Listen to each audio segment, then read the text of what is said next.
If you are feeling lost in the sea of maths confusion, my channel is here to provide you clear cut solution। पहले एक दिन में सिर्फ एक video आती थी और उस एक वीडियो में एक क्वेश्चन का सॉल्यूशन हुआ करता था, लेकिन आपके डिमांड पे एक दिन में 2-3 वीडियो भी आने लगी, एक वीडियो में 2-3 क्वेश्चन के भी सॉल्यूशन आने लगे और इसी के साथ यू डिमांड आई डिलीवर।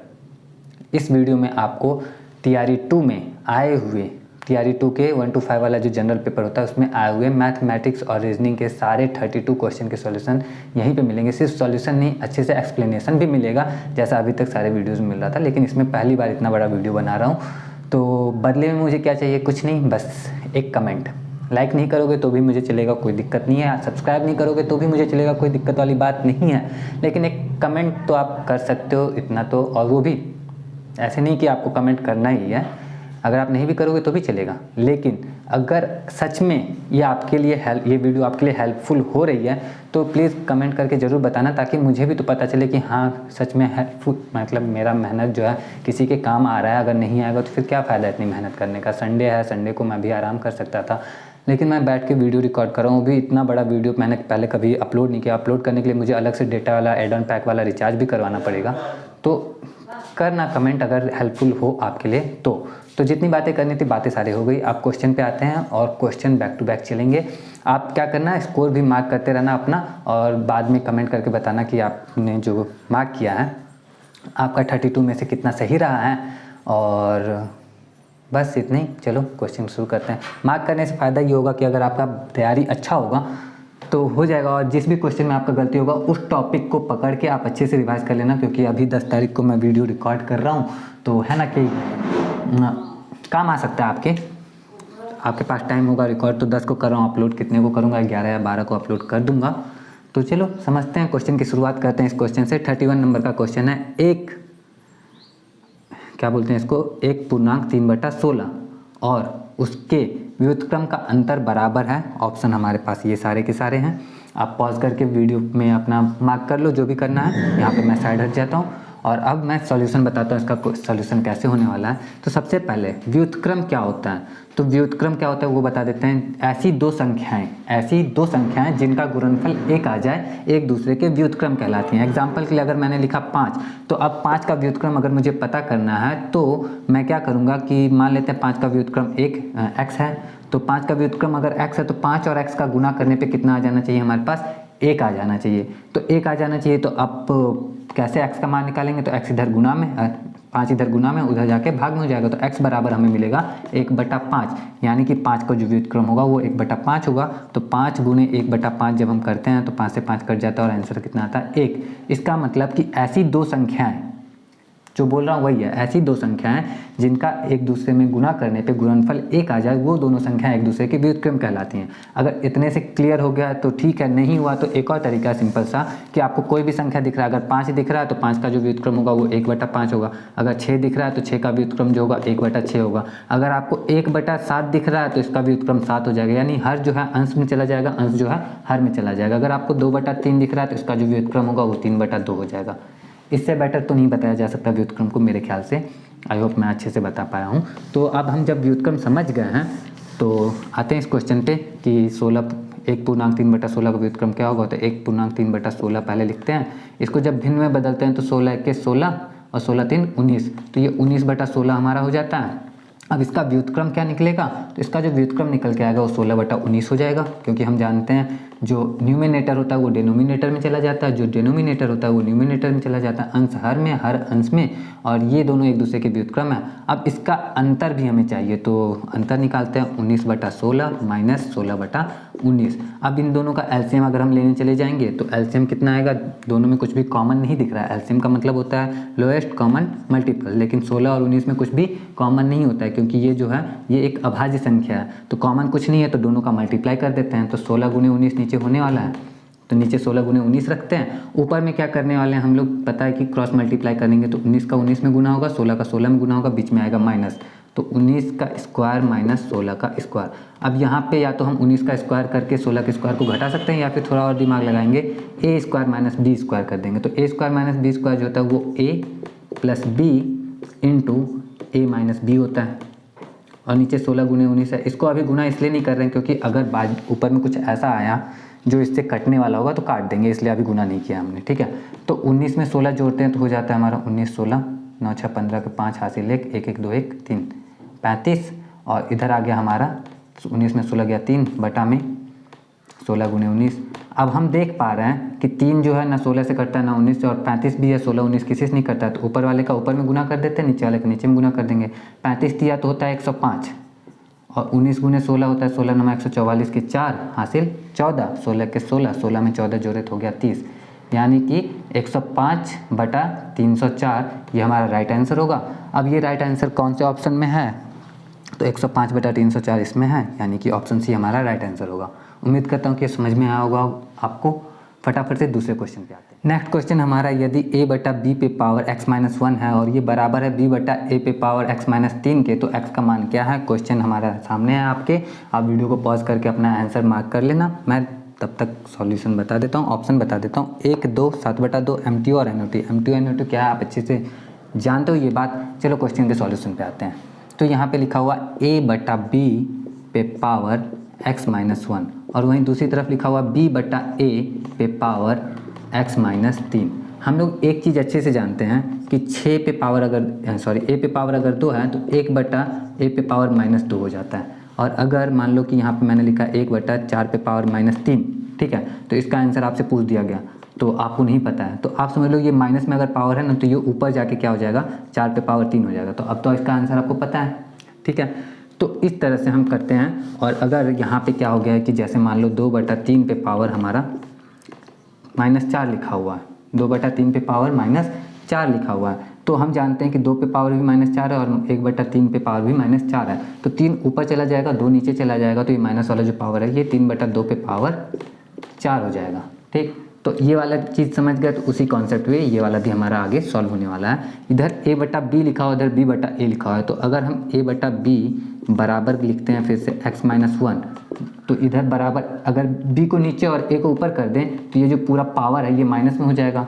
तो वही चीज़ हम करने वाले हैं, a बटा b और पावर हो गया माइनस में, यानी कि x-3 जो था वो उसके पहले माइनस लग गया, ठीक। अब जब इस ब्रैकेट को ओपन करेंगे तो x हो जाएगा माइनस में और 3 हो जाएगा प्लस में, तो 3 प्लस में हो जाएगा, इसको करके देखो -x + 3, तो इसको -x + 3 लिखने से ज़्यादा अच्छा लिख सकते हैं 3 - x, ठीक है। तो हम समझ गए कि इसके जगह पर हम लिख सकते हैं 3 - x। अब इधर दोनों का जब आधार सेम है, कहने का मतलब 2 पे पावर अगर x हो और बराबर 2 पे पावर अगर y हो, तो इससे आप क्या कंक्लूजन निकाल सकते हो कि x बराबर क्या होगा y होगा। उसी हिसाब से यहाँ पे भी जब आधार सेम है तो घात भी सेम ही होगा, तो इस हिसाब से x-1 जो है वो बराबर होगा 3 - x के। दोनों x को एक तरफ करते हैं, नंबर वाले को एक तरफ करते हैं। x इधर माइनस में तो इधर आके प्लस में हो जाएगा, तो हो गया x + x। एक इधर माइनस में तो उधर जाके प्लस में हो जाएगा, यानी 3 + 1। x में x जोड़ेंगे तो 2x आएगा, 2x बराबर 3 1 4, तो 2x बराबर अगर 4 है तो x बराबर हो जाएगा 4 बटा 2, 2 से 4 को काटेंगे आएगा 2, इस वजह से x का जो मान होगा वो होगा 2। तो इसमें x का मान 2 कहाँ पे है, तो ऑप्शन नंबर बी में है। ऑप्शन नंबर बी हमारा राइट आंसर होगा। उम्मीद करता हूँ कि ये भी आपको समझ में आ गया होगा।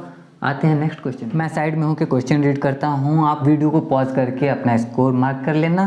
क्वेश्चन है हमारा, एक फल विक्रेता के पास कुछ सेब थे, वह 40% सेब बेचता है और उसके पास अभी भी 420 सेब हैं। मूलतः उसके पास थे कितने सेब, 700, 588, 672 और MTO NOT। कुछ क्वेश्चन ऐसे होते हैं ऑब्वियसली जिसमें हम क्या करते हैं, MTO को साइड कर देते हैं, क्योंकि उसके पास अगर 700 सेब रहा होगा तो 588 सेब भी उसके पास नहीं हो सकता एक ही टाइम पे, 700 और 588 है ना, तो और 672 भी नहीं हो सकता है। दैट मीन्स कि इसमें MTO का कोई रोल होता नहीं है, तो कोई रोल नहीं है तो इसको हटा देते हैं। क्वेश्चन पे आते हैं, क्वेश्चन कैसे सॉल्व करेंगे। सिंपल सा ही क्वेश्चन है कि वह 40% सेब बेच देता है। तो कोई भी चीज़ जो होती है पूर्ण जब होती है, मूलतः जितने भी हैं सारे मिला के 100% होते हैं, ये बात तो आप सभी अच्छे से समझते हो। 40% उसने बेच दिया तो बचा उसके पास 60%, तो 60% बचा उसके पास, लेकिन उसने कहा कि उसके पास 420 सेब हैं, यानी कि सेबों का जो 60% है वो 420 के बराबर है। तो 60% अगर 420 के बराबर है तो इसमें हम एक नियम जो हमने क्लास 5 में पढ़ा था वो अप्लाई करेंगे कि अगर 60% 420 के बराबर है तो 1% जो है वो किसके बराबर होगा, तो वो हो जाएगा, अब 1% कम होगा ना, तो कम होगा तो डिवाइड करेंगे, यानी 420 डिवाइड होगा 60 से, तो 1% इतने के बराबर होगा। इसको काटते हैं, 0 से 0 कटेगा, 6 से क्या है ये 42 को काटेंगे तो हो जाएगा 7, यानी 1% जो आया हमारा वो 7 सेब के बराबर है। हमें चाहिए कितना सेब 100%, क्योंकि 60% 40% बेचा है, 60% बचा है, तो टोटल मिला के तो 100% ही रहा होगा। तो 1% अगर इतना है 7 है तो 100% कितना होगा, जाहिर सी बात है ज़्यादा है, परसेंटेज ज़्यादा लिया तो सेब भी ज़्यादा होगा, परसेंटेज 100 टाइम्स ज़्यादा है तो सेब भी 100 टाइम्स ज़्यादा होगा। 100 टाइम्स के लिए इसको 100 से मल्टीप्लाई करेंगे तो 7 को 100 से मल्टीप्लाई करेंगे आ जाएगा हमारा 700। इसका मतलब इस क्वेश्चन का जो राइट आंसर होगा उसके पास मूलतः 700 सेब थे। ठीक है, तो 700 सेब ऑप्शन नंबर ए में सही है हमारा, तो राइट आंसर जो हो जाएगा ऑप्शन नंबर ए हो जाएगा। आसान सा ही क्वेश्चन था। आते हैं नेक्स्ट क्वेश्चन पे। मैं हर क्वेश्चन के पहले ये नहीं बोलता रहूँगा कि आप अपना स्कोर मार्क करते रहना, क्योंकि आपको मार्क करना है या नहीं करना है ये बात तो आप बेटर समझते हो। मैं आपसे क्वेश्चन सिर्फ पढ़ूंगा, ठीक है। एक भिन्न जिसका 1/27 से वही अनुपात है जो 3/11 का 5/9 से है, वह बराबर है किसके? तो 1/11 55, 1/55 MTO और NOT। तो अब मान लेते हैं कि वो भिन्न कोई है, तो कोई भी भिन्न मान सकते हैं, हम x मानेंगे। तो x का हमें लिखा गया है एक भिन्न जिसका 1/27 से वही अनुपात है, तो x का जो है 1/27 से कुछ अनुपात है, तो अनुपात के लिए हम क्या करते हैं, डिवाइड वाला लिखते हैं। ठीक है, x का 1/27 से कुछ अनुपात है, तो यानी कि x डिवाइड हो रहा है 1/27 से, और ये बराबर है किसके? तो 3/11 का 5/9 से जो अनुपात है उसके। तो 3/11 और 5/9 का जो अनुपात हमें पता करना है, तो इसमें भी डिवाइड लिखेंगे। अब ये दोनों इक्वल है, ठीक है। तो अब हमें x का वैल्यू पता करना है, क्योंकि वो भिन्न हमें पता करना है ना किसके बराबर है। तो अब यहाँ पे डिवाइड अगर लिखा हुआ है तो इसको अगर मल्टीप्लाई करेंगे तो 27 ऊपर चला जाएगा, ठीक है। बराबर की इस तरफ 3/11 लिखा हुआ है, डिवाइड है, डिवाइड को मल्टीप्लाई करेंगे तो 9 ऊपर और 5 नीचे हो जाएगा, 9/5। चलो आगे करते हैं।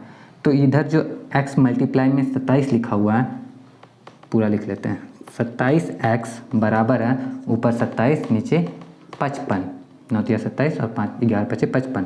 अब यहाँ से 27 को 11 को 27 से 27 को काट सकते हैं हम, क्योंकि दोनों ऊपर है ना। ये 27 इधर गुना में था, उधर जाके भाग में हो जाता, और जब भाग में होता तो 27 से कट जाता, तो हम यहाँ से डायरेक्ट भी काट सकते हैं। तो 27 जब कट गया हमारा, तो x बराबर कितना बचा? 1/55 और 1/55 बचा, तो यही हमारा राइट आंसर है। और 1/55 है ऑप्शन नंबर सी में, तो ऑप्शन सी हमारा राइट आंसर है। आते हैं नेक्स्ट क्वेश्चन पे। यदि साधारण ब्याज की वार्षिक दर 10% से बढ़कर 12.5% हो जाती है तो एक आदमी की वार्षिक आय ₹1250 बढ़ जाती है। आय कितना बढ़ गया? मतलब एक आदमी था जो इंटरेस्ट पे लोगों को पैसे दिया करता था, और साल भर में उसको कुछ कमाई हो जाती थी जब वो 10% इंटरेस्ट पे देता था, लेकिन उसने इंटरेस्ट को बढ़ा के कितना कर दिया? 12.5% कर दिया। तो अब उसे इतने रुपए ज़्यादा मिलते हैं, तो उसका मूलधन रुपए में है, उसका मूलधन कितना है, प्रिंसिपल अमाउंट कितना है, वो हमसे पूछा जा रहा है। आप देखोगे, नोटिस करोगे 10% से 12.5% जब गया है तो बढ़ोतरी कितने प्रतिशत की हुई है? तो बढ़ोतरी जो हुई है वो आप देख रहे हो कि 2.5% की हुई है, क्योंकि 10 से 12.5 पे जाते तो 2.5% होता है। तो 2.5% जो है वो बराबर है किस अमाउंट के? तो 1250 रुपये के बराबर है, ठीक है। और हमसे प्रिंसिपल अमाउंट पूछ रहा है, ऑप्शन हमारा सामने लिखा हुआ ही है। तो जब 2.5% 1250 के बराबर है, तो 2.5% को हम 5/2% भी कह सकते हैं, क्योंकि 5/2 जो होता है 2.5 तो होता है। तो ये बराबर है हमारा 1250 के। तो जब हमें 5% पता करना, क्योंकि ये 5/2 है, तो ये 2 अगर इधर भाग में उधर जाके गुना में हो जाएगा, तो 5% क्या होगा? 2.5% अगर इतना है तो 5%, 2.5 का 2 गुना 5 होता है ना। तो जब इसे 5% हमें पता करना है तो ये 2 इधर आके मल्टीप्लाई होगा, और ऐसे भी समझ सकते हो 2.5 का 2 गुना 5 होता है, तो इसका भी 2 गुना, अमाउंट भी, जब परसेंटेज डबल हो रहा है तो अमाउंट भी डबल होगा। तो 1250 का डबल जो हो जाता है वो हो जाता है 2500। जब 5% जो है 2500 के बराबर है, तो प्रिंसिपल अमाउंट कितना होता है? वो हमेशा 100% में रहता है। तो 100% पता करने के लिए हमें इसमें कितने से मल्टीप्लाई करना पड़ेगा? 20 से। तो 20 से मल्टीप्लाई करते हैं, तो 5 में 20 से जब मल्टीप्लाई करते हैं तो आ जाता है हमारा 100।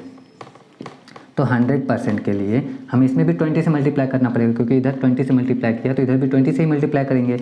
तो 2500 में 2500 में जब 20 से मल्टीप्लाई करते हैं तो 25 दूनी 50 और 3 जीरो लग जाता है साथ में हमारा। तो इस हिसाब से जो प्रिंसिपल अमाउंट है, 100% अमाउंट जो है वो है 50,000 रुपीज़, और 50,000 रुपीज़ ऑप्शन बी में है। तो इस हिसाब से हमारा राइट आंसर जो होगा ऑप्शन बी होगा। आते हैं नेक्स्ट क्वेश्चन पे। इस वाले क्वेश्चन को ज़रा ध्यान से समझना, क्योंकि मैं ज़्यादा टाइम नहीं दे पाऊँगा, वीडियो बहुत लंबी है ना।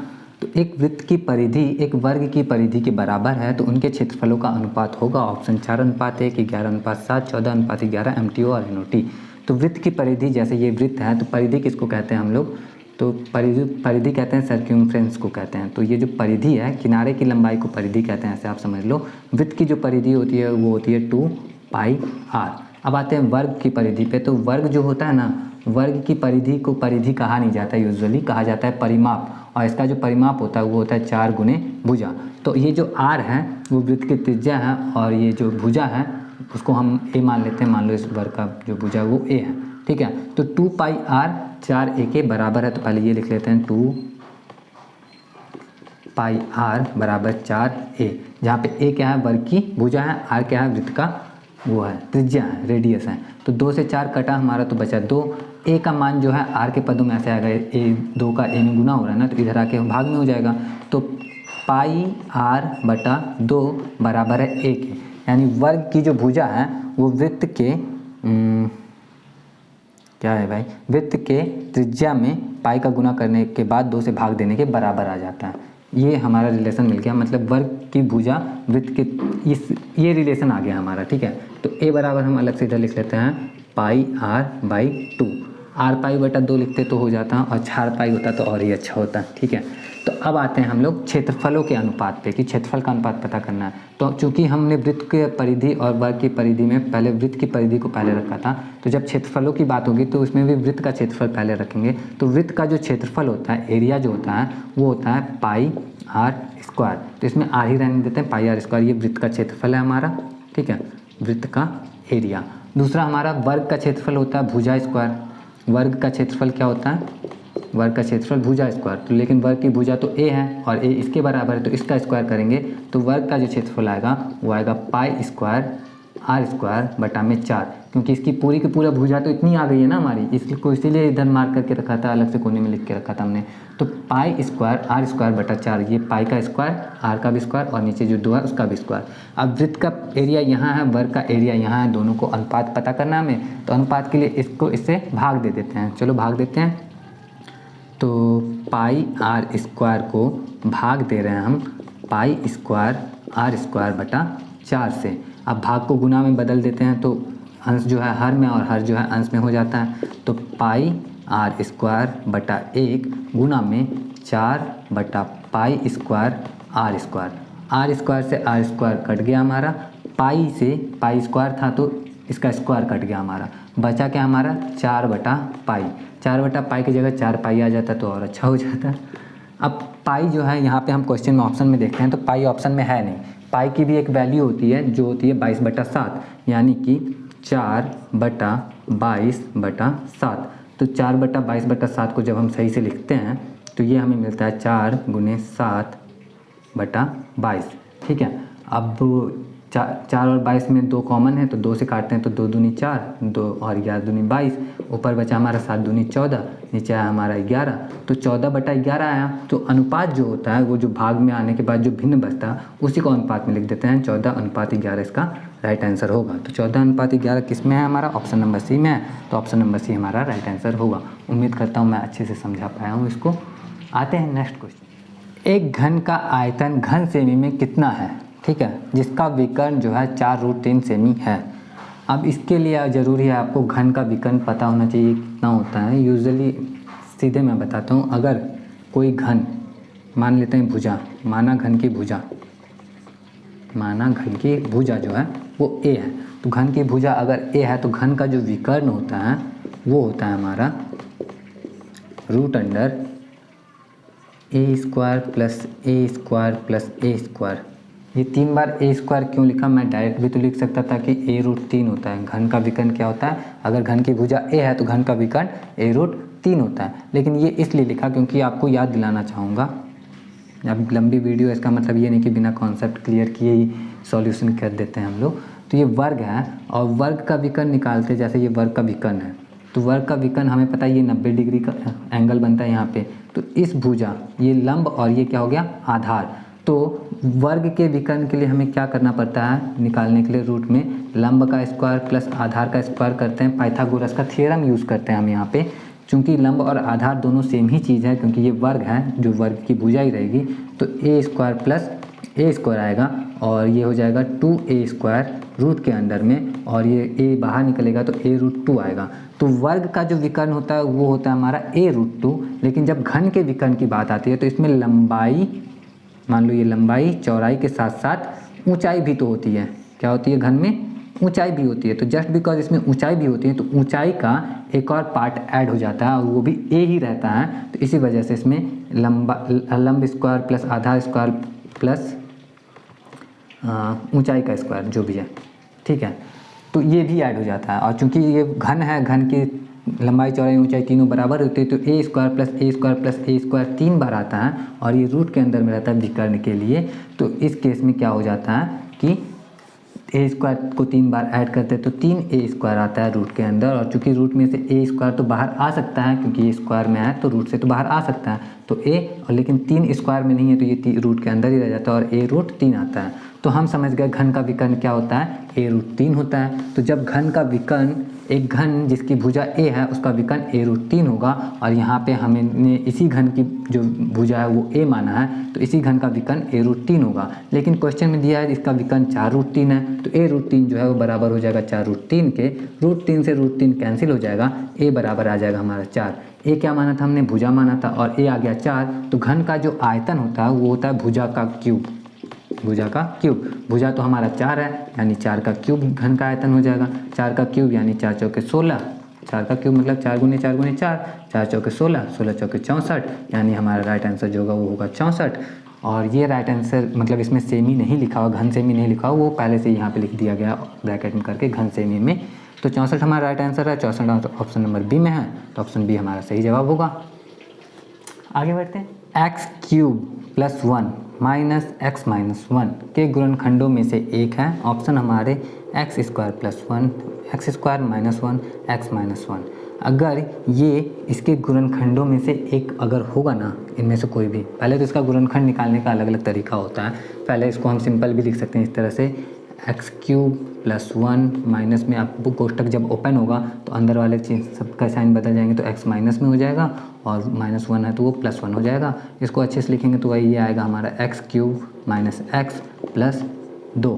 तो ये हमारा एक समीकरण है, क्या बोलते, समीकरण नहीं, ये एक हमारा बहुपद है, और बहुपद का गुणनखंड हमें ज्ञात करने हैं। गुणनखंड ज्ञात करने के, जब भी 3 घात वाला कोई बहुपद होता है तो उसके गुणनखंड को ज्ञात करने के लिए, पता करने के लिए हम शेषफल प्रमेय का यूज़ करते हैं, यानी कि गैस करने की कोशिश करते हैं कि x के कौन से वैल्यू पे इस पूरे का जो वैल्यू होगा वो 0 हो जाएगा। हम x का वैल्यू अगर 1 रख के देखते हैं, कहने का मतलब अगर 1 रखने पे ये पूरा वैल्यू 0 हो गया तो x का मान कितना आ जाएगा, 1 आ जाएगा, और उस हिसाब से x में से 1 घटाएंगे, क्योंकि x का मान अगर 1 है तो x में से 1 घटाएंगे तो वो 0 आ जाएगा। तो और अगर ये आ गया है हमारा, मतलब x बराबर 1 पे ये पूरा 0 हो जा रहा है, इसका मतलब कि इसका एक गुणनखंड जो है x माइनस 1 हो जाएगा।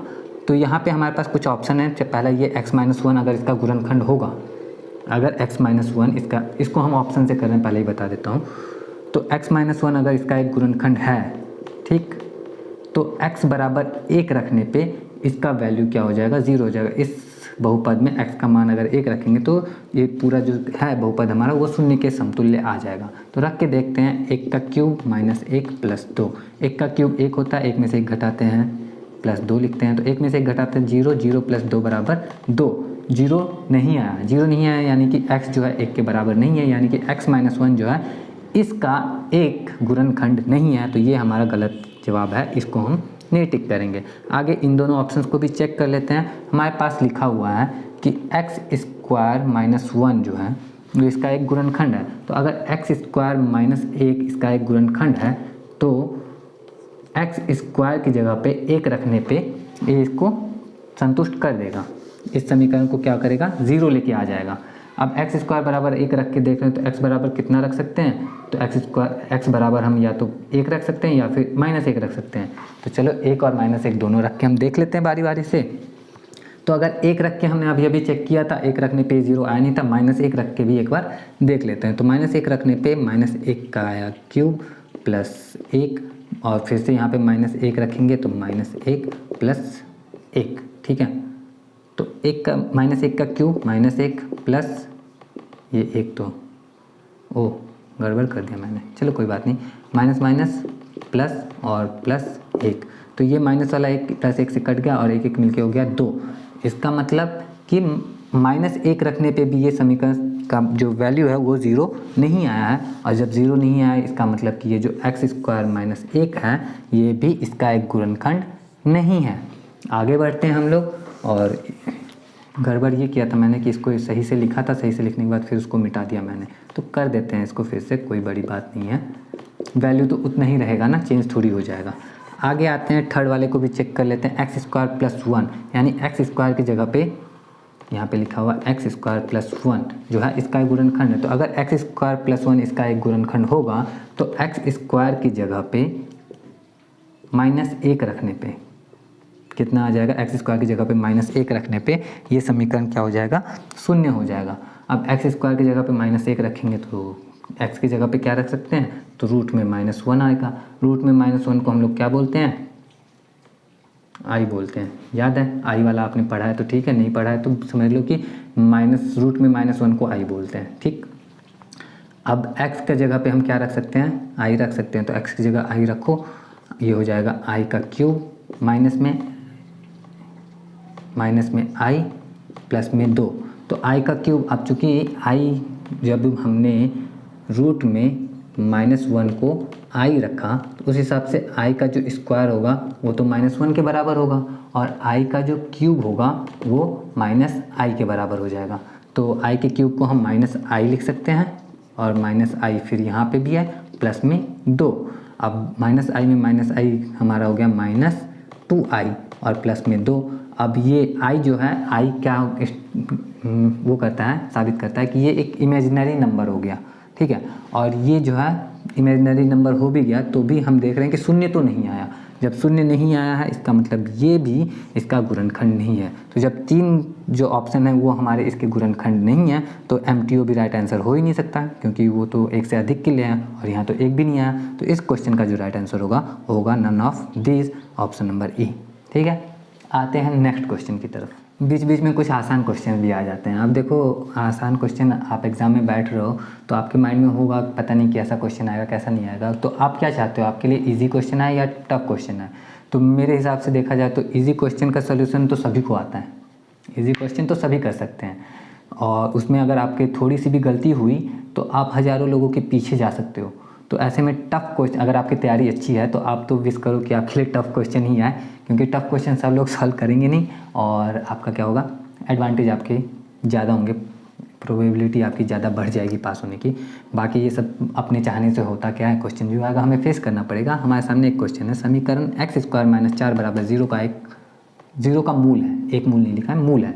किसी समीकरण का मूल क्या होता है, समीकरण में जैसे x² - 4 = 0 लिखा हुआ है तो इस समीकरण को संतुष्ट कर दे, यानी x का वह मान जो इसमें हम रख दें, x की जगह पे कोई संख्या वाला मान, कोई अंक इसमें रख दें x की जगह पे, तो ये इधर वाला जो है 0 के बराबर हो जाए, वो x का एक मूल हो जाएगा। कहने का मतलब हमें x का मान पता करना है इस समीकरण के द्वारा, x का जो मान होगा वही इसका मूल हो जाएगा। पहले चीज़ हम ऑप्शन से भी इसको कर सकते हैं, अगर x की जगह पे, अगर मतलब यहाँ पे कोई मूल है तो अगर x की जगह पे 2 रखते हैं और ये 0 0 बराबर 0 आ जाता है तो इसका मतलब 2 जो है इसका मूल हो सकता है। करके देख सकते हैं, जैसे 2 का स्क्वायर माइनस 4 बराबर 0 है, 2 का स्क्वायर 4 होता है, 4 में से 4 गया 0 और 0 बराबर 0 आ गया, यानी कि ये जो 2 है इसका मूल है, राइट आंसर हो गया ये हमारा। ठीक है, लेकिन यहाँ पे MTO जो रहता है ये इसीलिए बैठा है ताकि आपका जल्दबाजी में गलत हो जाए। तो हम क्या करते हैं, हम देखते हैं -2 को, मतलब अगर ऑप्शन से कर रहे हैं तो सारे ऑप्शन चेक करेंगे, -2 रख के देखते हैं, तो -2 का स्क्वायर -4 बराबर 0, -2 का स्क्वायर भी क्या होता है, 4 ही होता है, 4 में से 4 गया 0, 4 में से 4 गया 0, 0 बराबर 0, यानी कि ये भी इसका राइट आंसर है। 4 भी रख के देख ही लेते हैं। वैसे 2 अगर सही उत्तर आ चुका है हमारा तो MTO पे टिक करने में कोई हर्ज नहीं है, लेकिन जब चेक ही कर रहे हैं तो 4 को भी रख के देख सकते हैं। तो 2 की जगह -2 की जगह कितना रख ले हैं, 4, तो 4 का स्क्वायर -4 बराबर 0 लिखा हुआ है, तो 4 का स्क्वायर हो जाता है हमारा 16, तो 16 में से 4 जाएगा तो आ जाएगा हमारा 12, 12 बराबर 0 नहीं होता है, इसका मतलब कि 4 जो है राइट आंसर नहीं है। तो 2 ऑप्शन जब हमारे सही हो चुके हैं तो MTO पे ही हम टिक करके चले आएंगे। और अगर इस क्वेश्चन को आप डायरेक्ट भी करना चाहो तो डायरेक्ट भी सॉल्व कर सकते हैं। अगर x² - 4 बराबर 0 लिखा हुआ है, समीकरण हल करने का तरीका होता है कि 4 जो है माइनस में है तो दोनों पक्षों में हम 4 जोड़ेंगे, बराबर के इधर भी बराबर के उधर भी, तो ये हो जाएगा हमारा x² - 4 बराबर 0 लिखा हो तो दोनों तरफ 4 जोड़ने से क्या होगा ना कि इधर से 4 -4 + 4 कट जाएगा और इधर x² बराबर उधर हमें 4 मिल जाएगा। अब दोनों ये x का स्क्वायर लिखा हो तो दोनों पक्षों का वर्गमूल करते हैं, तो x² का जब वर्गमूल करेंगे तो वो 4 के वर्गमूल के क्या होगा बराबर होगा, तो x² का वर्गमूल तो x आ जाएगा, लेकिन 4 का जो वर्गमूल आएगा वो आएगा +-2। +-2 क्यों? क्योंकि हम जानते हैं 4 का वर्गमूल 2 भी होता है और -2 भी होता है, इसलिए जो इसका राइट आंसर होगा +-2 होगा, यानी 2 भी होगा और -2 भी होगा और MTO पे हम टिक करके चले आएंगे। उम्मीद करता हूँ ये आसान सा क्वेश्चन समझ में आ ही गया होगा आपको। आते हैं हम नेक्स्ट क्वेश्चन की तरफ। 2 चर वाले रैखिक समीकरण है, एक चर है x, दूसरा है y, ठीक है। और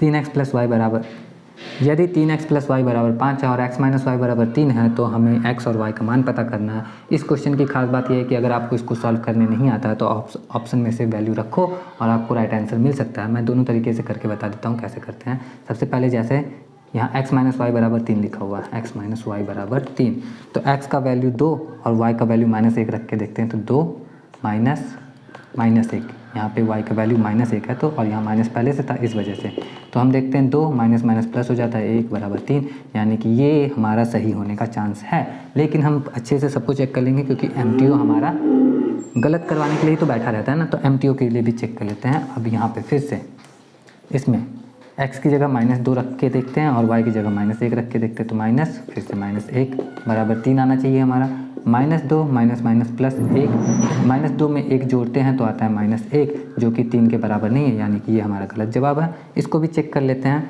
इसके हिसाब से फिर से वही x की जगह -2 रखा, y की जगह 1 रखा, ये माइनस इसका वाला है, y की जगह 1 ही रखा है, ठीक है, बराबर में 3 होना चाहिए। तो -2 में -1 घटाते हैं तो -3 हो जाता है जो कि 3 के बराबर नहीं है, यानी कि ये भी गलत है, इस पर हम टिक मार देंगे। तो इसको कहते हैं ऑप्शन से करना।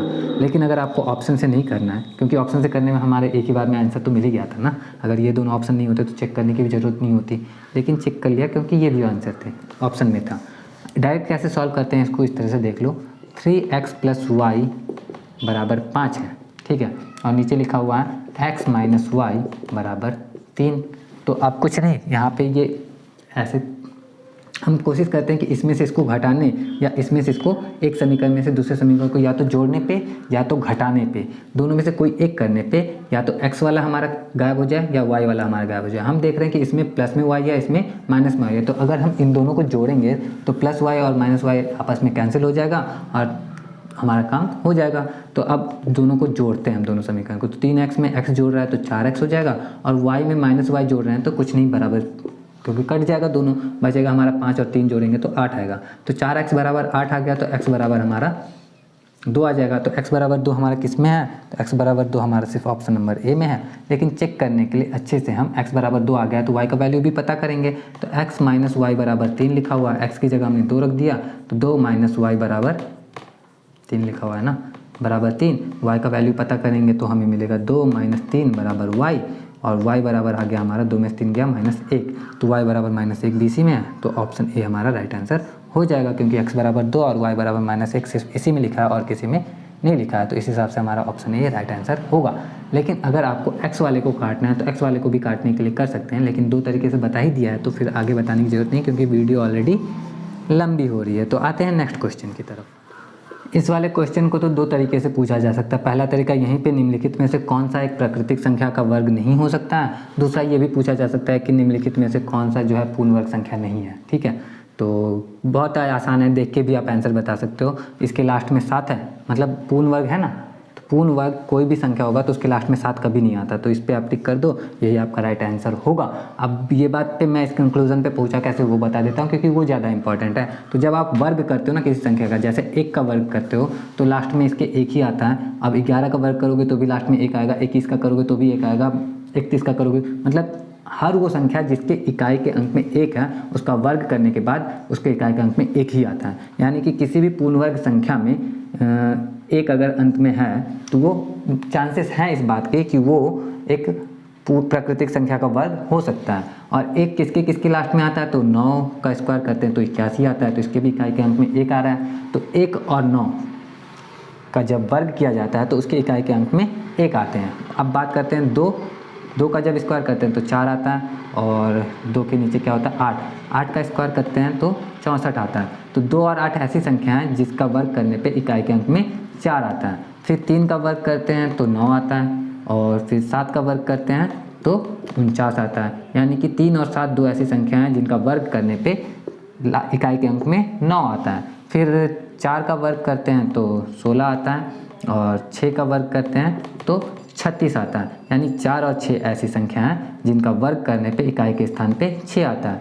फिर जब 5 का वर्ग करते हैं हम लोग तो 25 आता है, जो कि हमारा लास्ट में 5 इकाई का अंक 5 है। तो हम देख रहे हैं कि इकाई का अंक 1 हो सकता है, 4 हो सकता है, 9 हो सकता है, 6 हो सकता है और 5 भी हो सकता है, लेकिन कभी भी इकाई का अंक 3, 7 नहीं हो सकता। इकाई का अंक 2 भी नहीं लिखा हुआ ना, तो 2 भी इकाई का अंक नहीं हो सकता। तो अगर ऑप्शन में आपको 1 और 5 दिख रहे हैं तो पूरा का पूरा हमें सॉल्व नहीं करना है। यहाँ पे बोला है कि कौन सा वर्ग नहीं हो सकता है कभी भी, तो हम देख रहे हैं कि लास्ट में 7 है, तो ये तो कभी भी वर्ग हो ही नहीं सकता किसी प्राकृतिक संख्या का, क्योंकि किसी भी प्राकृतिक संख्या के वर्ग में इकाई का स्थान 7 कभी नहीं आ सकता। 7 भी नहीं आ सकता, 3 भी नहीं आ सकता, 2 भी नहीं आ सकता। तो ये जो 3 चीज़ें बताई मैंने, और क्या बच गया हमारा, प्राकृतिक संख्या के वर्ग में लास्ट में 0 भी नहीं आ सकता है, लेकिन 2 0 आएगा, 2 0 आएगा, 4 0 आएगा, कभी सिंगल 0 या 3 0 नहीं आएगा।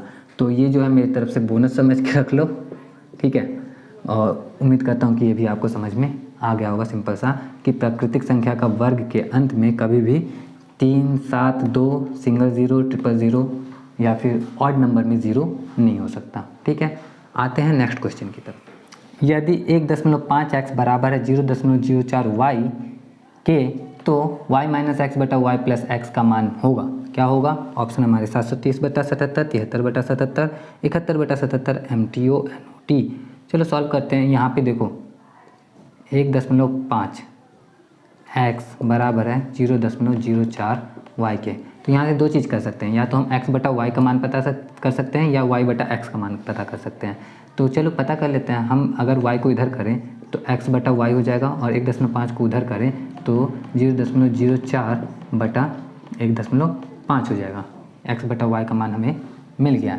तो हम देख रहे हैं कि 1.5 जो होता है वो 0.04 से बड़ा होता है, तो हम बेटर कैलकुलेशन के लिए हम क्या करते हैं, y बटा x का मान पता कर लेते हैं। बड़ा वाला अगर ऊपर रहेगा तो कटने के बाद जो है ना, ऊपर में जो भी आएगा ऊपर आएगा, तो ऊपर आएगा तो हमारे लिए सुविधा हो सकती है। तो y बटा x का मान जो होगा वो 1.5 बटा 0.04 हो गया, ठीक है। अब इसमें से दशमलव हटाने के लिए हम क्या करेंगे, तो नीचे दशमलव के बाद 2 अंक है, ऊपर दशमलव के बाद 1 ही अंक है, तो दूसरा अंक 0 हम अपनी मर्जी से लगा सकते हैं, ये बात तो आप लोग जानते ही होंगे। अब दोनों में जब दशमलव के बाद 2 अंक है तो दशमलव से दशमलव कैंसिल हो जाता है, तो ऊपर बचा हमारे पास 150, नीचे बचा हमारे पास 4। 150 बटा 4 को हम जब काटते हैं 2 से, तो 150 का आधा होता है 75 और 4 का आधा होता है 2, तो ये हो गया हमारा 75 बटा 2। तो y बटा x का मान हमारे सामने है, और इसका मान हमने क्यों निकाला है तो आप उसको भी देख लो, y माइनस एक्स बटा वाई प्लस एक्स। हमें y बटा x पता करने के लिए दोनों में से, इसमें से अगर x को कॉमन लेंगे तो x को कॉमन लेंगे तो ये मिलेगा हमें x, और यहाँ बचेगा y बटा x माइनस 1, क्योंकि इसमें से तो x कॉमन गया तो 1 हुआ, लेकिन इसमें x था ही नहीं, कॉमन लेंगे तो डिवाइड करना पड़ेगा। बटा में भी जब x कॉमन लेते हैं तो y बटा x प्लस 1, ये x से x हमारा कट गया।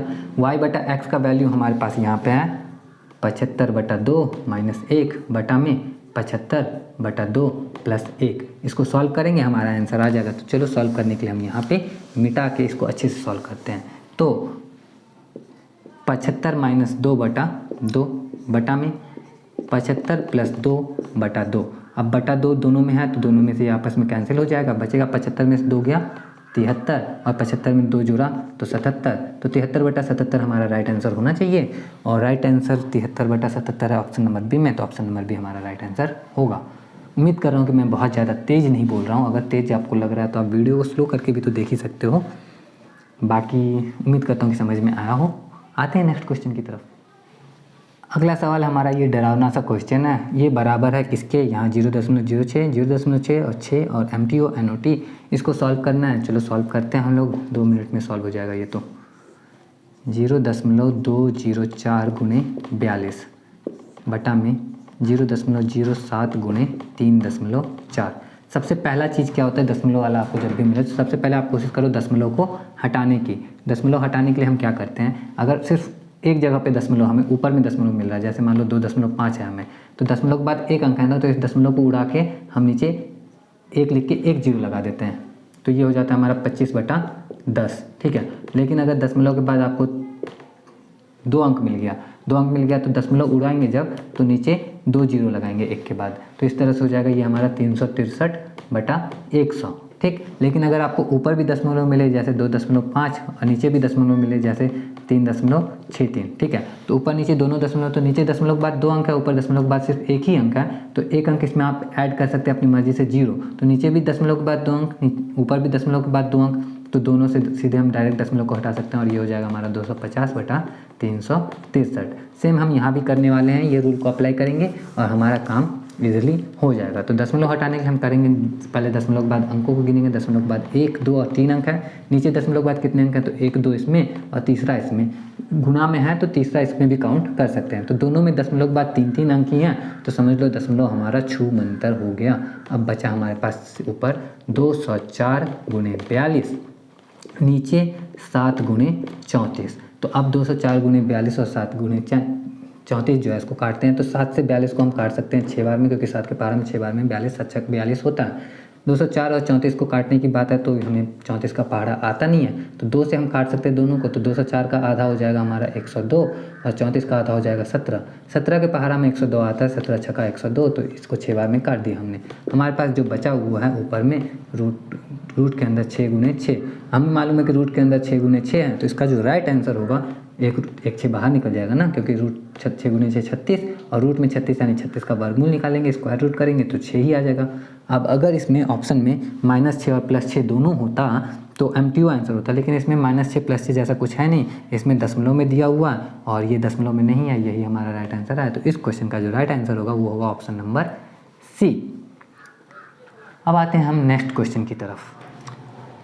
नेक्स्ट क्वेश्चन हमारा है, यदि y का x% 100 है और z का y% 200 है तो x और z के बीच संबंध ज्ञात कीजिए। ऑप्शन है हमारे पास z = x/2, z = 2x और z = 4x, MTO NOT। चलो सॉल्व करते हैं। y का x% 100 है तो यानी कि y × x/100 = 100 है, ठीक है। अब चूँकि हमें मालूम है कि x और y और z और y दोनों में कॉमन y है, तो y का वैल्यू हम x के पदों में और y का वैल्यू z के पदों में अलग अलग पता करेंगे। तो यहाँ से यहाँ पे y का वैल्यू हमें पता करना है, तो y बराबर कितना हो जाएगा, ये हो जाएगा 100 उधर जाके गुना होगा, x उधर जाके भाग में हो जाएगा, तो y = 100 × 100/x। ये y का मान आ गया हमारा, समीकरण 1 मान लेते हैं इसको, नहीं भी मानेंगे तो कोई फ़र्क नहीं पड़ता, फिर भी मान लेते हैं, कैलकुलेशन में हमारे लिए ईजी हो जाएगा। दूसरी तरफ हम देखते हैं z का y% यानी कि z × y/100 है 200। चलो ये भी हो गया। तो अब यहाँ से हम z का मान पता कर सकते हैं, लेकिन हम y का मान पता करेंगे क्योंकि y का मान x के पदों में आ गया है और y का मान z के पदों में हमें मिल जाएगा। तो दोनों y का करते हैं, y का मान z के पदों में पता, तो 100 इधर भाग में उधर जाके गुना में हो जाएगा, 200 × 100 और z इधर गुना में है तो उधर जाके भाग में हो जाएगा, बटा में z। ये समीकरण 2। अब दोनों में हम देख रहे हैं कि दोनों में ये भी y बराबर इतना है, y बराबर इतना है, दोनों y ही है, तो ये दोनों भी क्या होने चाहिए, बराबर होने चाहिए। तो जब दोनों बराबर हैं तो दोनों को लिख लेते हैं, समीकरण 1 और 2 से 100 × 100/x बराबर है 200 × 100/z के। चलो 100 से 100 काट दिया हमने, 2 0 से 2 0 भी काट दिया हमने। अब हमारे पास बचा 1/x = 2/z। अब इसमें देख रहे हैं हम तो ऐसा कुछ अभी तो मिल नहीं रहा है, तो एक काम करते हैं, क्रॉस मल्टीप्लाई दोनों का कर देते हैं। z का 1 में मल्टीप्लाई होगा तो z आएगा, x का 2 में मल्टीप्लाई होगा तो 2x आएगा। क्या ये किसी ऑप्शन से हमारा मैच कर रहा है, तो ये ऑप्शन बी से मैच कर रहा है, z = 2x। तो हमारा जो राइट आंसर होगा ऑप्शन नंबर बी ही होगा। हो गया, बस सॉल्व हो गया क्वेश्चन। उम्मीद करता हूँ समझ में आया होगा, ज़्यादा कुछ था नहीं इस क्वेश्चन में, इतना तो उम्मीद कर सकता हूँ, सही सही बताया है सब कुछ, तो ठीक है। तो समझ में आया है तो प्लीज़ कमेंट कर देना आप लोग। उतना देर में पहली बार कमेंट या लाइक करने के लिए कुछ बोला है तो कर ही देना। आगे बढ़ते हैं नेक्स्ट क्वेश्चन की तरफ। ये आया कुछ ढंग का क्वेश्चन। अभी तक जितने भी क्वेश्चन मिले थे ना, मतलब यकीन मानो आप, TRE 1 का जो फर्स्ट सेकंड में क्वेश्चन आया, फर्स्ट सिटिंग में जो क्वेश्चन आया हुआ था, ये सारा क्वेश्चन जितना भी इसमें आया TRE 2 वाले में उसके सामने कुछ भी नहीं है, ठीक है। चलो क्वेश्चन देखते हैं हम लोग। एक समबाहु त्रिभुज की ऊंचाई 10 सेमी दी हुई है, इसका क्षेत्रफल हमें पता करना है। ऑप्शन है हमारे पास 30 वर्ग सेमी, ऑप्शन बी 100/3 वर्ग सेमी, ऑप्शन सी 100/√3 वर्ग सेमी। MT और NUT तो आप लोग समझते ही हो। सबसे पहले मैं एक समबाहु त्रिभुज बनाना पसंद करूँगा। यहाँ पे हो सकता है आपको देख के ये समबाहु ना लग रहा हो, लेकिन बोर्ड पे हम कच्चा चित्र बनाते हैं, तो अगर मैंने यहाँ पे बोल दिया कि ये समबाहु त्रिभुज है तो आपको मानना ही पड़ेगा कि ये समबाहु त्रिभुज है। अब इसकी ऊंचाई जो है वो 10 सेमी दी हुई है, तो ऊंचाई यहाँ मान लेते हैं हम लोग। ये समबाहु त्रिभुज की ऊंचाई तभी होगी जब ये आधार पे 90 डिग्री का कोण बनाएगा। अगर ये आधार पे 90 डिग्री का कोण नहीं बनाएगा तो ये ऊंचाई नहीं कंसीडर होगी। ऊंचाई 10 सेमी है तो वहाँ 10 सेमी हम लोग लिख लेते हैं। अब इस समबाहु त्रिभुज की भुजा हमें नहीं मालूम थी, तो समबाहु त्रिभुज की भुजा को हम लोग कुछ भी मान सकते हैं। ए मान लिया हमने, तो ये भी ए होगा और यहाँ से यहाँ तक भी क्या होगा, ए ही होगा। अब बात करते हैं ऊंचाई जो आता है, तो समबाहु त्रिभुज की जो ऊंचाई होती है ना, वैसे तो त्रिभुज अलग अलग तरह के हो सकते हैं, समबाहु, विषमबाहु, समद्विबाहु, लेकिन समबाहु त्रिभुज की जो ऊंचाई होती है वो उसके आधार को समद्विभाजित भी करता है। यानी कि ये जो है ये बिंदी, ये जो बिंदु, जिस बिंदु पे ये लंब है वो इस आधार को 2 बराबर भागों में विभाजित करता है। यानी कि यहाँ से यहाँ तक की जो लंबाई होगी वो a/2 होगी और यहाँ से यहाँ तक की जो लंबाई होगी वो भी a/2 होगी, ठीक है। तो अब हम इस त्रिभुज पे ध्यान देते हैं, इस वाले त्रिभुज पे। यहाँ से यहाँ तक ये 90 डिग्री का कोण बन रहा है, क्योंकि ये ऊंचाई है, 90 डिग्री का कोण बनता है तभी ऊंचाई होता है, तो ये 90 डिग्री है। इसके सामने वाली भुजा कर्ण कहलाएगी। क्यों? क्योंकि 90 के सामने वाली जो भुजा होती है वो कर्ण कहलाती है। और ये इसका आधार कहलाएगा इस वाले त्रिभुज का, और ये इसकी ऊंचाई। तो अब हम जानते हैं ये इसका लंब, ये आधार और ये कर्ण। तो इस हिसाब से हमें पता है कि इस त्रिभुज में, इस छोटे वाले त्रिभुज में हमें अगर लंब पता करना हो, लंब बराबर फॉर्मूला क्या होता है, रूट अंदर कर्ण का स्क्वायर माइनस आधार का स्क्वायर, ठीक है। थोड़ा बड़ा लिखते हैं, कर्ण का स्क्वायर जो कि a है, कर्ण हमारा, तो a का स्क्वायर माइनस आधार का स्क्वायर यानी कि a/2 का स्क्वायर यानी a/4 लिख देते हैं डायरेक्ट, ठीक है। कर्ण का स्क्वायर माइनस आधार का स्क्वायर अगर रूट अंडर हो तो वो लंब के स्क्वायर के बराबर होता है। यानी कि लंब हमारा कितना है, यहाँ पे 10 है, तो 10 का स्क्वायर कितना हो जाएगा, 100, ठीक है। और एक मिनट, सॉरी, अगर ये रूट अंडर है तो 10 ही आ जाएगा, ठीक। अगर ये रूट अंडर नहीं होता तो 10 का स्क्वायर लिखते। तो a² माइनस a² जो है, कर्ण का स्क्वायर माइनस आधार का स्क्वायर अगर रूट अंडर है तो वो लंब के बराबर होता है। तो चलो अब इसको हम सॉल्व करते हैं। तो ये इसको जब सॉल्व कर रहे हैं तो बटा में 1 तो है ही, 4a² में से a² घटा बटा में 4, ये सब रूट में रहेगा तो ये 10 के बराबर होगा। 4a² में से a² घटाएंगे तो 3a² बटा 4 अगर रूट में रहेगा तो ये 10 के बराबर होगा। अब हम जानते हैं कि a² रूट से बाहर निकल सकता है, 4 भी रूट से बाहर निकल सकता है, तो ये a² रूट से बाहर निकल के a हो जाएगा, 4 रूट से बाहर निकल के 2 हो जाएगा, और 3 रूट से बाहर नहीं निकल सकता तो ये √3 ही रहेगा, बराबर 10 के होगा, ठीक है। तो 10 के बराबर है, तो इससे हम a का वैल्यू तो पता कर सकते हैं। तो चलो a का वैल्यू पता करते हैं। a बराबर हमें क्या मिला, 2 इधर भाग में है तो उधर जाके गुना में हो जाएगा 20, √3 इधर गुना में है तो इधर आके भाग में हो जाएगा तो बटा में √3। a बराबर मिला हमें 20/√3 सेमी। तो a का वैल्यू तो हमें पता चल गया, लिख लेते हैं 20/√3, ठीक है।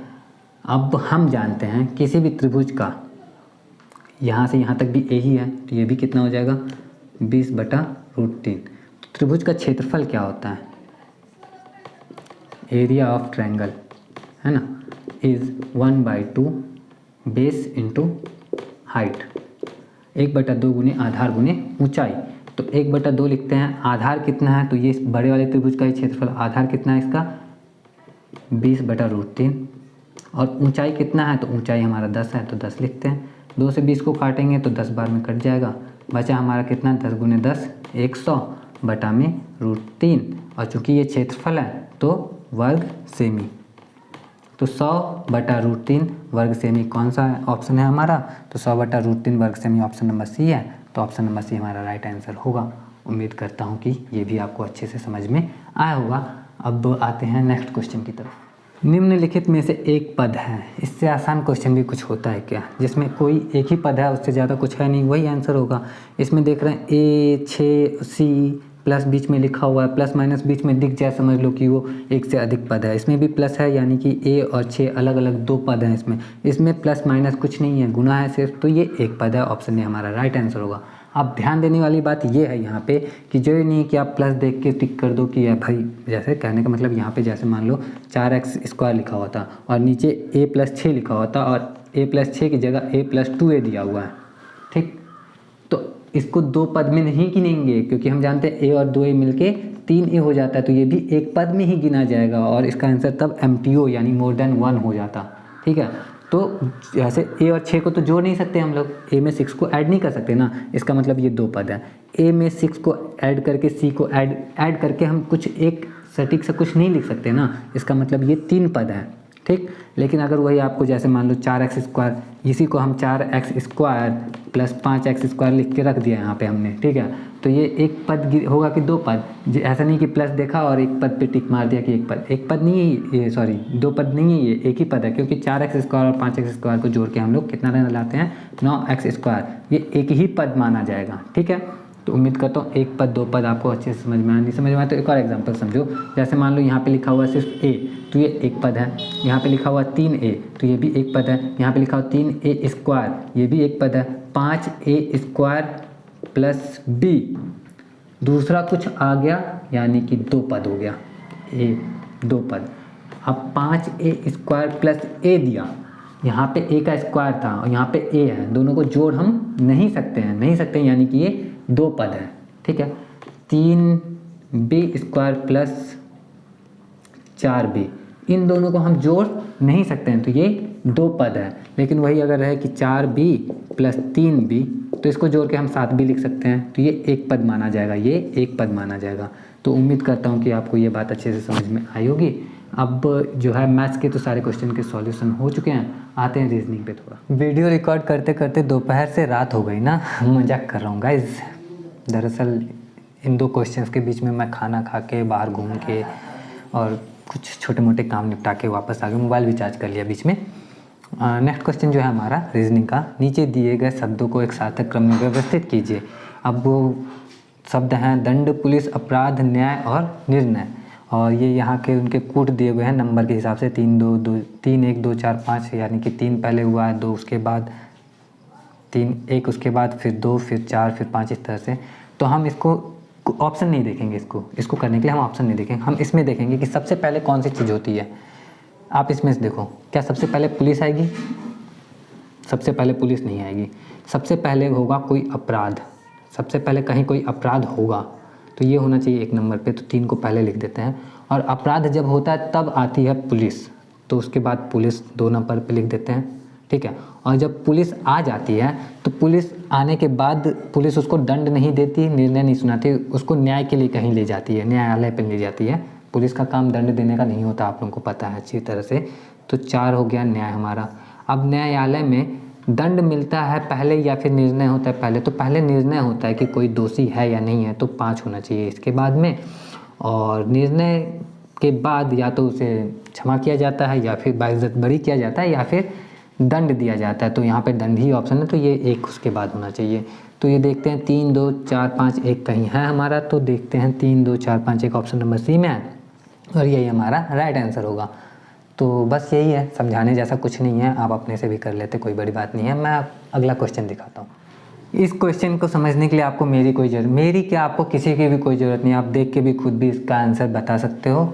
शब्द है कंपैटिबिलिटी और इसके सभी अक्षरों से निम्नलिखित में से कौन सा एक शब्द नहीं बनाया जा सकता? आप देख के भी बता सकते, जैसे लिखा है MYOPIC, M इसमें है ही, Y भी है, O भी है और P भी है, I भी है और C भी है, यानी कि ये शब्द तो बनाया जा सकता है। नेक्स्ट है इम्प्लिसिट, सिट ही है, इम्प्लिसिट।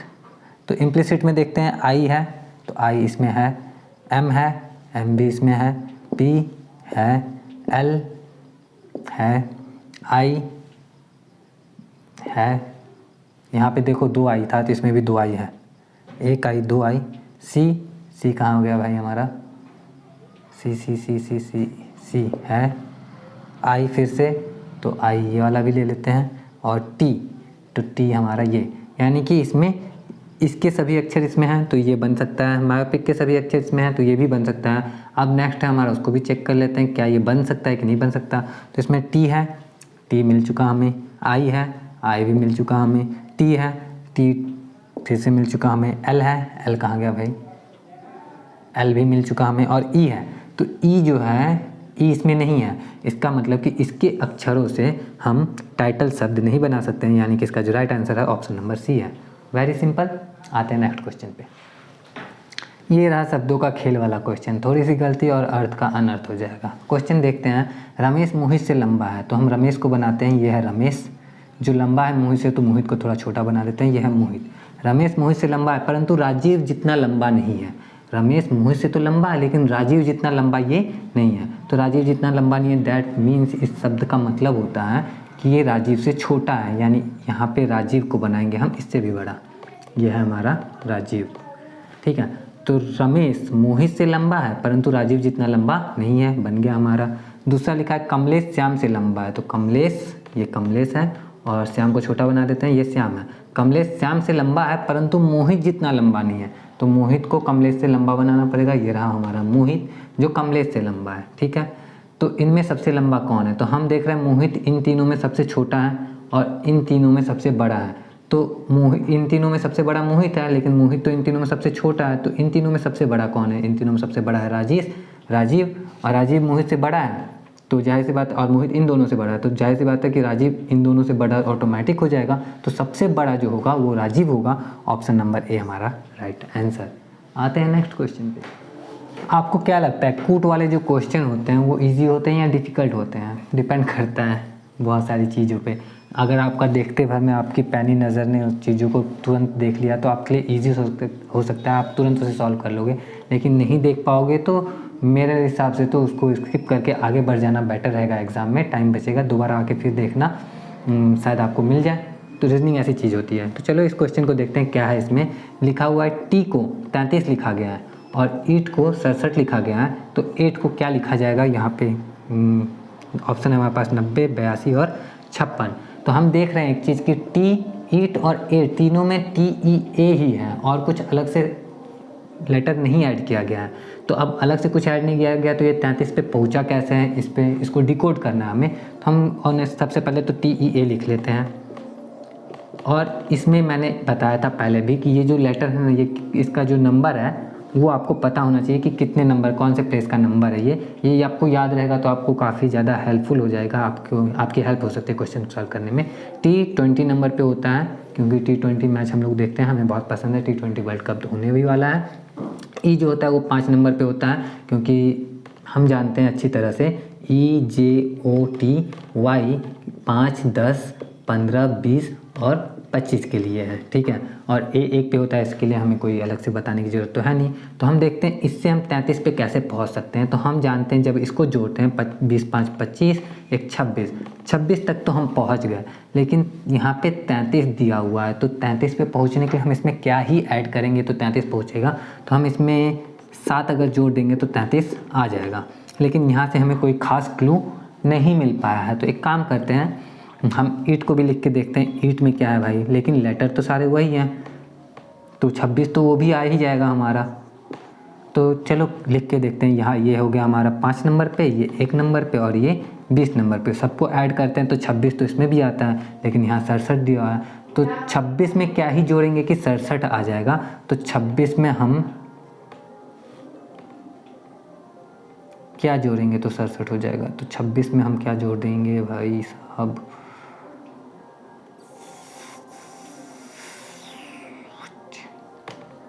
कितना जोड़ रहे हैं?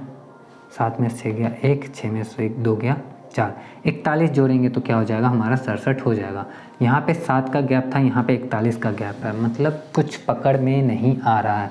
लेकिन मुझे तो आंसर मालूम है, और आंसर मालूम है क्या, मैंने तो इसको अभी थोड़ी देर पहले ही डिकोड किया था और यहाँ पे पकड़ में नहीं आ रहा था। तो पकड़ में आ गया अचानक से। कैसे पकड़ में आ गया कि ये जो 7 है, ठीक है, मतलब अब हम जानते हैं कि इसमें अलग से तो कुछ ऐड होगा नहीं, जो भी होगा इसी के खेल में ऐड होगा।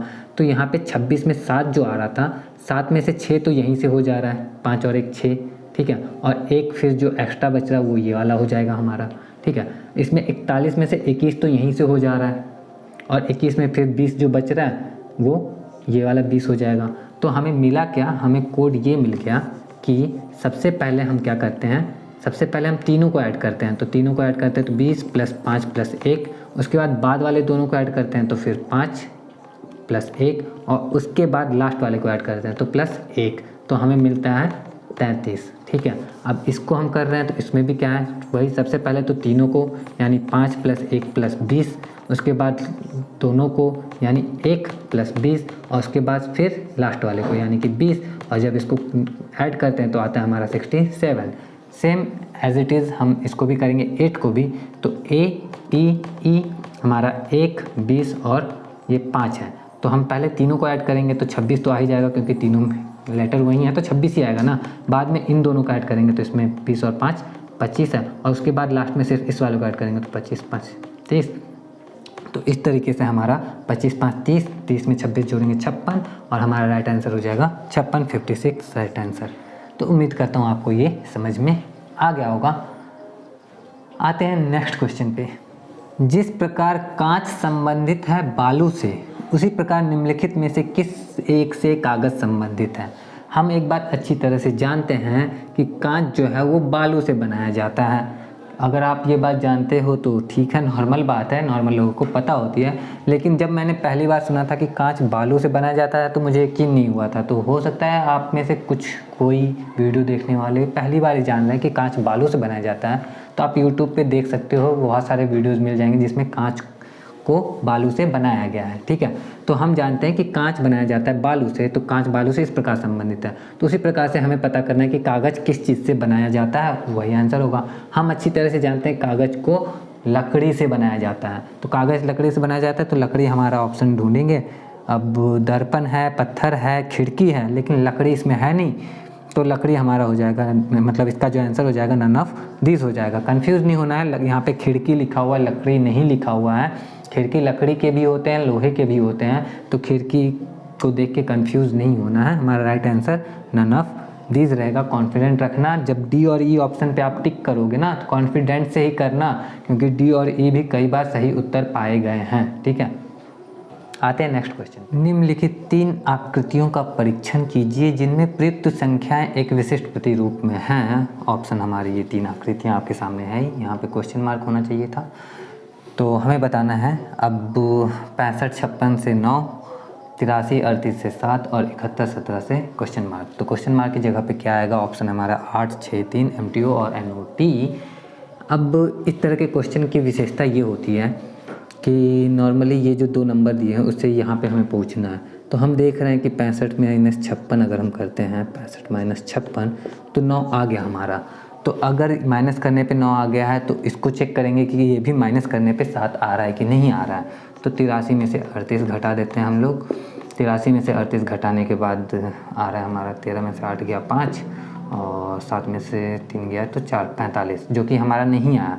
तो माइनस वाला जो रूल है ये अप्लाई नहीं होने वाला है। तो इसको इरेज करो और कुछ और सोचो।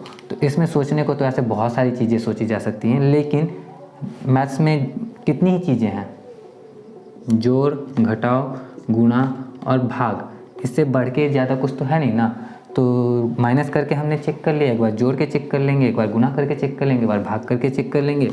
एक ये हिंट कुछ ना कुछ हमें ज़रूर मिल जाता है सॉल्व करने के लिए। तो चलो जोड़ के देखते हैं। तो जोड़ रहे हैं तो 6 5 11 और 6 5 11 1 12, तो 121 आ रहा है। 121 और 9 का कोई ख़ास रिलेशन नहीं है। इसको भी जब जोड़ते हैं तो 8 3 11 का 1 हासिल है, 8 3 11 1 12, यहाँ भी 121 आ गया। तो यहाँ भी कोई ख़ास रिलेशन 7 से मुझे नहीं दिख रहा है। इधर तो जाना ही नहीं है अभी। तो जोड़ने पे नहीं आया, घटाने पे भी नहीं आया। गुना करके देखेंगे तो अब 56 और 65 का गुना करेंगे तो काफ़ी ज़्यादा हो जाएगा। मुझे नहीं लगता 9 से रिलेटेड कुछ आएगा। भाग करके एक बार देख लेते हैं। तो 56 में 65 से भाग दे दो तो 56 के 56 और यहाँ बच गया हमारा 9। तो भाग देने पे यहाँ पे शेषफल तो 9 आया है। एक बार इसको भी भाग दे के देख लेते हैं। 38 को 83 से भाग दो तो 38 दूना होता है हमारा 76, 8 दूना 16 6 3 दूना 6 76 ही होता है। घटाओ 83 में से 76, 13 में से 6 गया 7, 7 में 7 गया 0, यानी 7 बचा हमारा यहाँ पे, यानी कि ये भी ठीक है। दोनों अगर ट्रिक काम कर गई है, दोनों पे एक ही चीज़ अगर दोनों पे अप्लाई हो रही है तो तीसरे पे भी वही अप्लाई होगी, यानी कि 17 को 71 में 17 से भाग दे देना है, 17 को 71 से भाग दे देना है, तो आएगा 17 70 17 दूनी 34 17 3 51 17 चौके 68 68 तक अगर हमारा आ गया है। अब 71 में से 68 घटाते हैं तो बचता है 3। उस हिसाब से यहाँ पे फिल होना चाहिए हमारा शेषफल 3। 3 कौन सा है हमारा? 3 है ऑप्शन सी में। इस हिसाब से हमारा जो राइट आंसर होगा ऑप्शन नंबर सी होगा। फटाफट से आते हैं नेक्स्ट क्वेश्चन पे। नीचे दिए गए चित्र में कुल कितने आयत हैं? आयतों की गिनती करके हमें बताना है। ऑप्शन है 18 16 10 MTU NOT। आयत की गिनती करना कितना आसान है, मैं आपको एक क्वेश्चन से समझाता हूँ। जैसे आपके सामने इस तरह से मैंने लिखा, इसमें कुल कितने आयत हैं आपको दिख रहे होंगे, एक आयत। लेकिन ऐसे ही जैसे ही बीच में मैं एक लाइन खींचता हूँ, अब कितने आयत हो गए? तो अब आपको दिख रहे हैं एक आयत ये, दूसरा आयत ये और तीसरा आयत ये बड़ा वाला, ठीक है।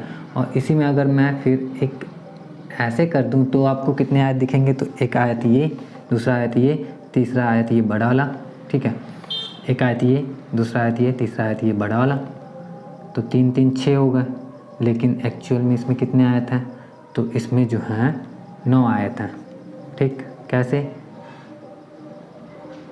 ऐसे समझना, ऐसे समझना आप लोग कि जब एक आयत में हमने एक लाइन बीच से खींचा तो ये 3 आयत हो गया। वही सेम आयत में हमने ऐसे लाइन खींचा तो भी ये 3 आयत हो गया। लेकिन जब दोनों को मिक्स किया हमने, ठीक, तो अब कैसे गिनते हैं? एक ये, दूसरा ये, तीसरा ये, चौथा ये, पांचवा ये, छठा ये,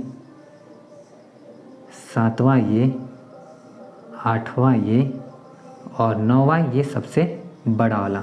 तो 9 आयत हो गए। अब क्या हर बार हम ऐसे गिनते रहेंगे?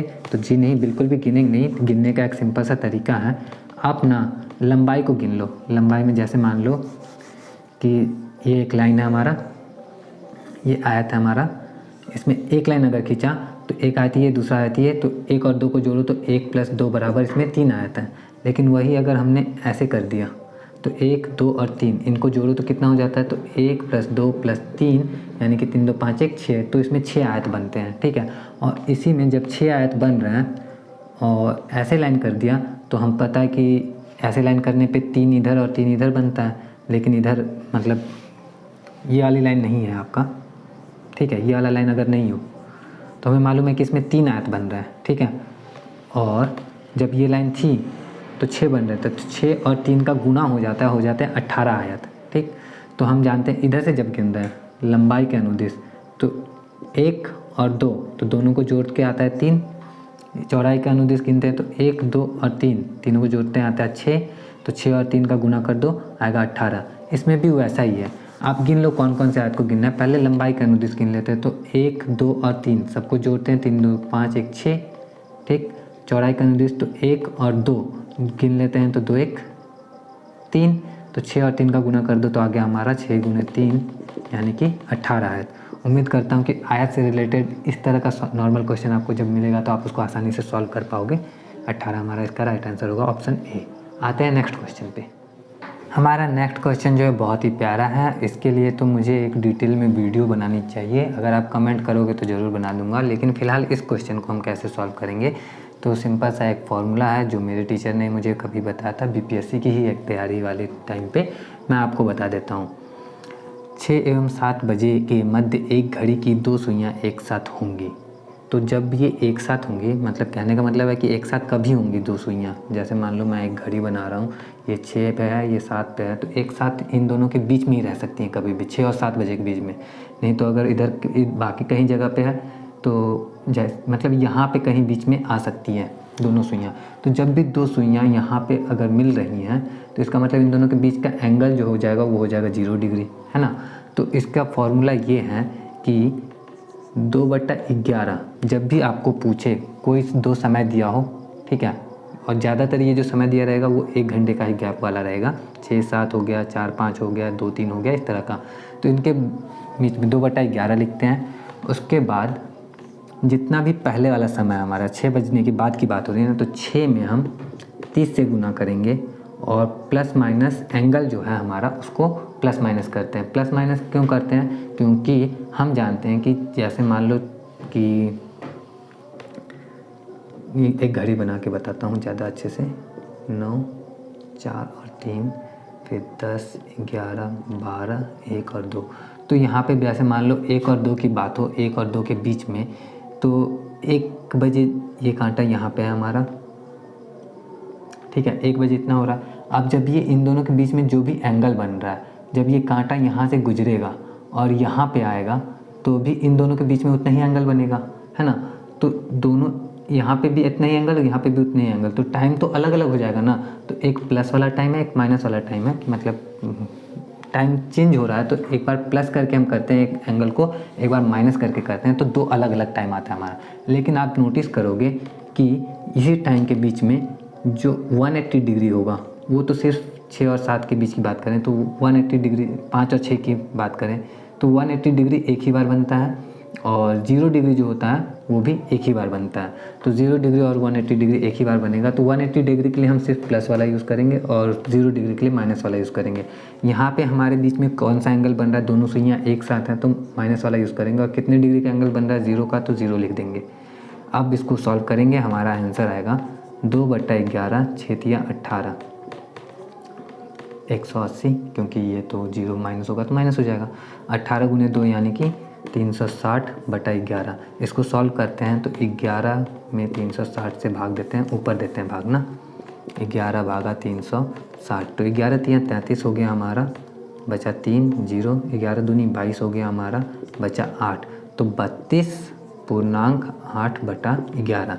चूँकि 6 और 7 के बीच की बात हो रही है तो 6 बजकर तो रहेगा ही, लेकिन मिनट जो होगा 32.8/11 होगा, यानी कि 32.8/11। ऑप्शन नंबर बी हमारा राइट आंसर हो जाएगा। उम्मीद करता हूँ कि समझ में आया। समझने वाली बात यह है कि ये जितना भी आपका समय दिया हो ना, 2 समय, उसमें से एक पहले वाले समय में 30 से गुना करेंगे। घटा भी सकते हैं, जोड़ भी सकते हैं। मैंने पहले ही बोला कि इसके लिए तो मुझे अलग से वीडियो बनाना चाहिए कि कितना सारा हो सकता है प्रैक्टिस के लिए। अगर आप कमेंट करोगे तो ज़रूर बना दूँगा। अभी के लिए इतने ही रहने देते हैं। आते हैं हम लोग नेक्स्ट क्वेश्चन।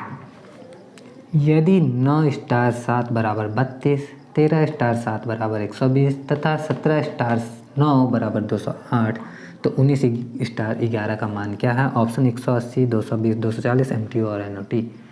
अब इस तरह के क्वेश्चन में जब हमें कुछ मिले तो हमारी जिम्मेदारी ये होती है कि हम 9 और 7 से 32 पे किसी तरह पहुंच सकें। सबसे पहला चीज़ 9 7 63 होता है, और 63 में से 32 घटा के भी देख सकते हैं हम लोग कि 63 में से 32 घटाते हैं तो कितना आता है। लेकिन बाकी क्वेश्चन को जब देख रहे हैं तो 13 7 कितना होता है, 13 7 कितना होता है भाई, 13 7 91 होता है। यहाँ पे 9 7 63 से कम दिया हुआ है, लेकिन यहाँ पे 91 से ज़्यादा दिया हुआ है, ठीक है।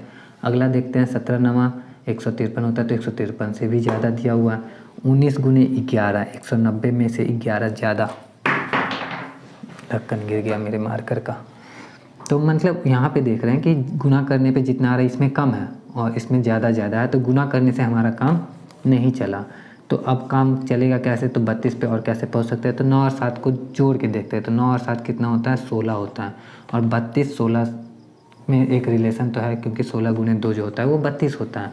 तो अब हम देख रहे हैं कि 2 कहाँ से कहीं से आने का चांस है, तो 9 में से 7 घटाते हैं तो 2 भी आ जाता है। यानी कि हमने क्या किया, 9 में 7 जोड़ा आया 16, 9 में से 7 घटाया आया 2, दोनों का गुना कर दिया तो 32 हो गया। अब ये इस रूल पे क्या बाकी चीज़ें अप्लाई हो पा रही हैं? अगर हो रही हैं तो हमारा वही आंसर होगा, उसी तरीके से होगा, और नहीं हो रही हैं तो फिर कुछ और सोचना पड़ेगा। तो यहाँ देखते हैं हम, मुझे तो लग रहा है कि देख के कि हाँ ये हो रहा है, क्योंकि 13 में 7 जोड़ते हैं तो आ जाता है 20, और 13 में से 7 घटाते हैं तो आ जाता है 6, और 20 छक्का 120 तो होता ही है। फिर 17 में 9 जोड़ते हैं तो आ जाता है हमारा 17 9 26, 17 में से 9 घटाते हैं तो आ जाता है हमारा कितना 8, और 26 गुने 8, 8 छक 48 के 8 हासिल 4, 8 दूनी 16 4 20। यानी कि यहाँ तक अगर ये काम कर रहा है तो आगे भी काम करेगा। यानी 19 में पहले 11 जोड़ देना है तो आ जाएगा हमारा 30, फिर 19 में से 11 घटा देना है तो आ जाएगा हमारा 8, और 30 8 हो जाएगा 240। तो 240 यानी कि ऑप्शन नंबर सी हमारा राइट आंसर होगा। उम्मीद करते हैं आपको ये समझ में आ गया होगा। देख लो, आपको मेरी दादी की आवाज़ सुनाई दे रही होगी, खाना खाने के लिए बुला रही है। जब तक ख़त्म नहीं होगा तब तक जाऊँगा नहीं मैं। नीचे दी गई श्रृंखला में विलुप्त संख्या ज्ञात कीजिए। इस तरह के क्वेश्चन जब आपको देखने को मिले तो आप ट्राई करो कि सबसे पहले डिफरेंस कितने का है सब में वो फाइंड आउट करो, क्योंकि ये देख रहे हो इंक्रीज़ हो रहा है नंबर धीरे धीरे, तो इसका डिफरेंस हम फाइंड आउट करेंगे तो उसी में हमें कुछ ना कुछ क्लू मिल जाता है। तो 5 और 17 के बीच का जो डिफरेंस होता है वो होता है 12 का, क्योंकि 5 में 12 जोड़ते हैं 17 आ जाता है। फिर 17 और 37 के बीच का जो डिफरेंस होता है वो होता है 20 का, क्योंकि 17 में 20 जोड़ते हैं तो 37 हो जाता है हमारा। फिर 37 और 65 के बीच का डिफरेंस देखते हैं तो वो मिलता है हमें 15 में से 7 गया तो कितना हो गया भाई 8, और फिर 5 में से 3 गया तो 2, 28 का। तो अभी तक के डिफरेंस के बेस पे हमने देखा था कि 5 में 12 हमने ऐड किया तो 17 आया, और 17 में हमने 12 नहीं 20 ऐड किया जो कि 12 से 8 ज़्यादा होता है तो 37 आया। फिर 37 में हमने 20 नहीं 20 से 8 ज़्यादा ऐड किया तो 65 आया। तो 65 में भी हम 37 नहीं ऐड करेंगे, 28 नहीं ऐड करेंगे, 28 से 8 ज़्यादा ऐड करेंगे तो 28 से 8 ज़्यादा कितना होता है 36 होता है। तो 36 ऐड करने के बाद कितना था 6 5 11 का 1 हासिल 1 और 6 3 9 1 10, 101 आया। और 101 में भी हम 36 से कितना ज़्यादा ऐड करेंगे 8 ज़्यादा ऐड करेंगे। 36 में 8 जोड़ते हैं तो होता है हमारा 44, और 44 जोड़ के देखते हैं तो ये हो जाता है 145। यानी कि ये हमारा सीरीज़ जो है कंप्लीट हो पा रहा है यहाँ पे 101 फिल करने से, यानी कि यहाँ पे जो फिल होगा विलुप्त संख्या जो है वो 101 ही है, यानी कि ऑप्शन नंबर ए हमारा राइट आंसर है। आते हैं जल्दी से नेक्स्ट क्वेश्चन की तरफ। वह शब्द चुनिए जो समूह के अन्य शब्दों से कम मेल खाता है। तो देखो कम से कम और ज़्यादा से ज़्यादा अगर चीज़ें आ रही हैं तो उसमें MTO का कोई इंपॉर्टेंट नहीं रह जाता, क्योंकि यहाँ पे गलत नहीं कम गलत की बात हो रही है। ठीक है, जैसे चुनाव से रिलेटेड कुछ नहीं बोलूँगा, रहने देता हूँ। गुलाब, गेंदे का फूल, कमल। तो हम जानते हैं गुलाब और गेंदे का फूल जो होता है वो डिफरेंट है कमल से। कैसे? वैसे तो तीनों के तीनों फूल ही हैं, लेकिन कमल का फूल जो है वो वाटर में ग्रो करता है, पानी में खिला हुआ रहता है, जबकि ये दोनों के साथ ऐसा नहीं है। तो इसका जो राइट आंसर होगा ऑप्शन नंबर सी कमल होगा। आते हैं नेक्स्ट क्वेश्चन। दिए गए विकल्पों में से लुप्त पद चुनिए। AZ, GT, MN question mark और YB। अब इस तरह के क्वेश्चन का जो है पेनिसिया है, रामबाण है। रामबाण क्या है कि आपको सबका नंबर मालूम होना चाहिए कौन से किस नंबर पे होता है, तो आपके लिए ये क्वेश्चन ईजिली सॉल्व हो जाता है। जैसे A और Z को जानते हैं तो A 1 पे होता है, Z 26 पे होता है, G होता है हमारा 7 पे, T होता है 20 पे, M होता है हमारा 13 पे, N होता है 14 पे, Y होता है हमारा 25 पे, B होता है 2 पे। अब सब में हम एक चीज़ देख रहे हैं कि 1 में 26 जोड़ने पे 27 हो जा रहा है, 7 में 20 जोड़ने पे 27 हो जा रहा है, 13 में 14 जोड़ने पे 27 हो जा रहा है और 5 में 2 जोड़ने पे 27 हो जा रहा है। यानी कि यहाँ पे जो लुप्त पद है उसके भी दोनों नंबर्स के मतलब दोनों लेटर्स के जो उनका नंबर होगा उसको ऐड करने पे हमारा 27 आ जाएगा। तो हम यहाँ 3 ऑप्शन है, तीनों को चेक कर लेते हैं। S होता है हमारा 19 पे और H होता है हमारा 8 पे। तो 19 और 8 कितना होता है 27। अगर पहले में ही 27 मिल गया तो इसका मतलब ये नहीं कि बाकी को चेक नहीं करेंगे, हम बाकी को भी चेक कर लेंगे। ऐसा भी हो सकता है कि बाकियों का भी ऐड करने पे 27 आ रहा हो और इसमें कुछ और चीज़ लग रही हो, कुछ और चीज़ ऐड हो रही हो। ठीक है, तो हम बाकी को भी देख लेते हैं। जैसे K और F की बात करें तो K होता है हमारा JK, तो J होता है, J का तो 10 होता है तो K का 11 होगा, और F होता है हमारा E के बाद F आता है तो ये 6, 11 और 6 जोड़ने पे आता है हमारा 17। ये 27 नहीं आया, यानी कि ये इसके होने के चांसेस बहुत कम है। T और S के देखते हैं तो T होता है 19 पे, T होता है 20 पे और S होता है 19 पे, और इन दोनों को जोड़ने पे आता है हमारा 39, यानी कि ये भी हमारा राइट आंसर नहीं हो सकता, क्योंकि हमें मालूम है कि जितने भी नंबर्स को ऐड कर रहे हैं 27 आ रहा है। 27 हमारा सिर्फ S और H के नंबर्स को ऐड करने पे आया है, जिसका मतलब कि इसका राइट आंसर है ऑप्शन नंबर A SH। आते हैं नेक्स्ट क्वेश्चन की तरफ। धीरे धीरे हमारा क्वेश्चन का सोल्यूशन खत्म होने वाला है वीडियो। यदि किसी निश्चित भाषा में REMOTE को ROTEME के रूप में कोडित किया जाता है तो कौन सा कोड SLOWLY के रूप में कोडित किया जाएगा? हमारा क्वेश्चन है, ऑप्शन है SLYLWO, SWLLOY, SYLLWO। अब हमें इसका राइट आंसर ढूंढना है। तो पहले देखते हैं कि रिमोट को कैसे लिखा गया। REMOTE इसको लिखा गया है पहले R तो पहले हमारा है ही, उसके बाद O दिया हुआ है, यानी कि ये पहले एक पे ये, दूसरे पे ये बीच वाला दिया हुआ है तो O को पहले लिखते हैं, फिर 3 पे ये दिया हुआ है तो T को लिख लेते हैं। E यहाँ पे भी है और यहाँ पे भी है। किसको लिखा हुआ है? हम किसी को भी लिख लेते हैं, जैसे मान लो इसी को लिख दिया मैंने।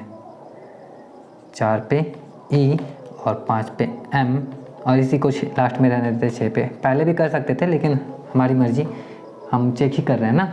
तो इस तरह से हमने पाया कि 1 वाला 1 पे है, 6 वाला 6 पे है, बाकी 4 5 वाला जो है नंबर चेंज किया गया है। उसी तरह से हम इसको भी लिख लेते हैं SLOWLY। तो S हमारा 1 पे ही रहेगा, ये वाला 4 पे होना चाहिए, ये वाला 5 पे होना चाहिए, ये 2 पे, 3 पे और ये 6 पे। चलो लिखते हैं 1 के हिसाब से तो S, फिर 2 पे हमारा W है, 3 पे हमारा L है, 4 पे भी L है, 5 पे O है और 6 पे Y है।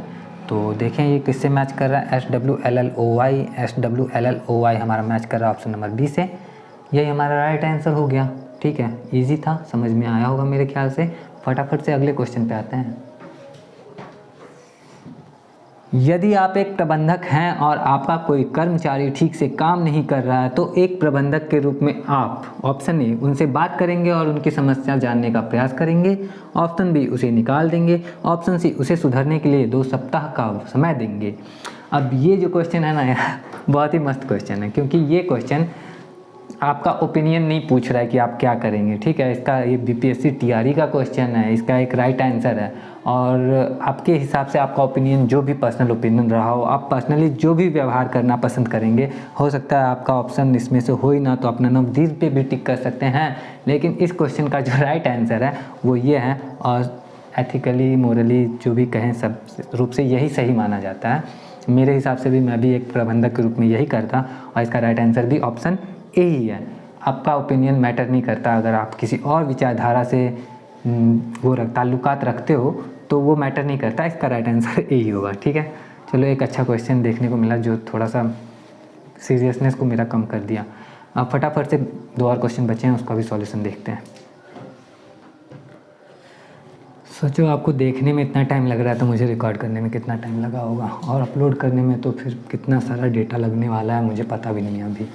खैर कोई बात नहीं, क्वेश्चन देखते हैं, ख़त्म ही होने वाला है वीडियो।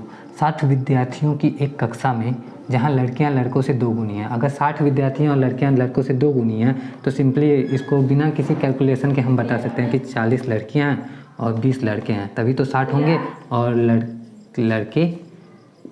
लड़कियां लड़कों से 2 गुनी भी हो जाएंगे। तो ये हमने ऐसे ही लिख लिया बिना कैलकुलेशन के, कॉमन सेंस।